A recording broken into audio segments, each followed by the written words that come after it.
Police blasted for withholding address details for convicted pedophile officer.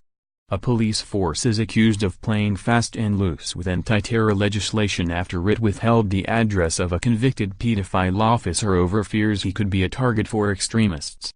West Midlands Police told a judge that he would be helping to combat terrorism if he banned the publication of Inspector Lee Bartram's address.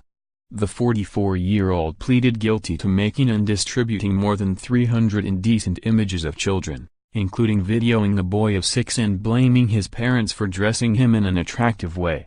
Usually, a defendant's address would be read to the court and published, but the force and his lawyers persuaded the judge that it should be kept secret. Assistant Chief Constable Gareth Cann wrote to District Judge Graham Wilkinson saying if the address was withheld you would be making a valuable contribution to mitigating the current threat we face.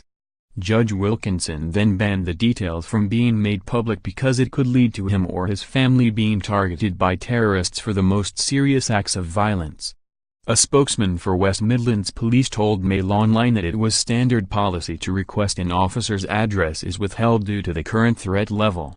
But Professor Anthony P.Olice, the director of the Centre for Security and Intelligence Studies at the University of Buckingham said, "It is extremely unsettling if West Midlands Police were playing fast and loose with anti-terror legislation. Counter-terrorism officers would be appalled it was being used in this way, to protect a PC who has been convicted of child pornography crimes. The information we have suggests that this police officer has not been involved in the counter-terror police. On the face of it, this brings anti-terror legislation into disrepute, and it damages public perception of anti-terror legislation, allowing others to rubbish it." However, Professor P.Olice said there may be hidden fear within the West Midlands force that their officers could be targeted by terrorists. He added, "For this to fall under the remit of terror, then there has to be some type of specific connection to the people that would go and do this.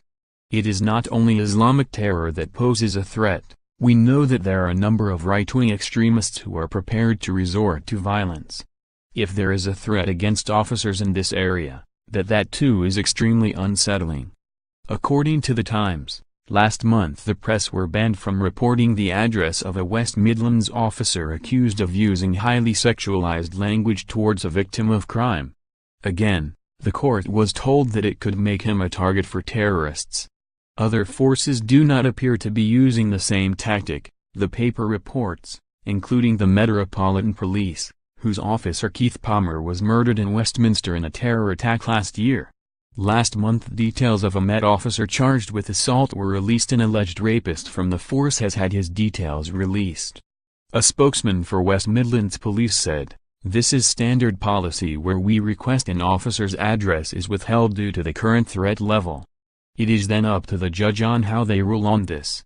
Bartram pleaded guilty to 5 counts of making indecent images of a child and 2 counts of distributing similar images.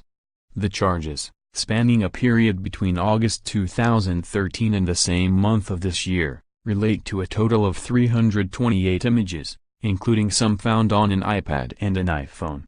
Opening the facts of the case at Walsall Magistrates Court, Prosecutor Mark Cooper said some of the films made by Bartram had a commentary from the officer as to what he would like to do with the children.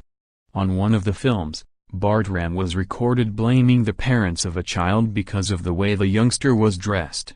Mr. Cooper added that although Bartram, who worked as an inspector in Birmingham city centre, had breached his bail, the evidence showed he had not acted upon his fantasies in the virtual world. Bartram, wearing jeans and a t-shirt, sat with his head bowed and his hands over his face throughout much of the hearing. A further application for bail, before his sentencing at Wolverhampton Crown Court on September 13, was also denied. District Judge Graham Wilkinson said, "The videoing of the child happened when you were subject to bail. That is the case that passes before me, and you have continued to show an interest in underage boys. I have no option but to remand you in custody. The prison service is adept at protecting the vulnerable prisoners and we know this is a serious matter. It will be flagged up that you are not placed on an open wing and treated as the most vulnerable sort of prisoner. You will also be required to be on the sex offenders register." Mark Cooper, prosecuting, said, There are a number of intimations that the defendant was going to commit suicide, a cold and calculated decision where he weighed the pros and cons of what he was going to lose and what his life was going to be like. His fantasies have moved from the virtual world to the physical world and become more and more worrying. The Crown is seeking his remand for his own protection. 4 of the counts Bartram admits relate to making and distributing Category C and B images on May 15 this year. 3 of the charges range from making images between August 15, 2013 and August 15 this year, including 1 count of making 290 Category C images.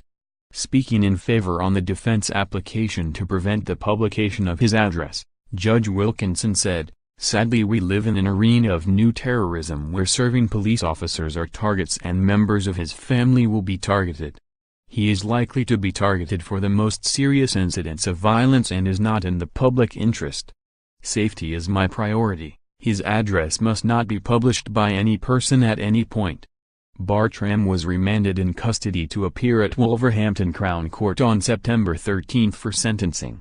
A spokesman for West Midlands Police said Bartram had been suspended from the force while proceedings continue.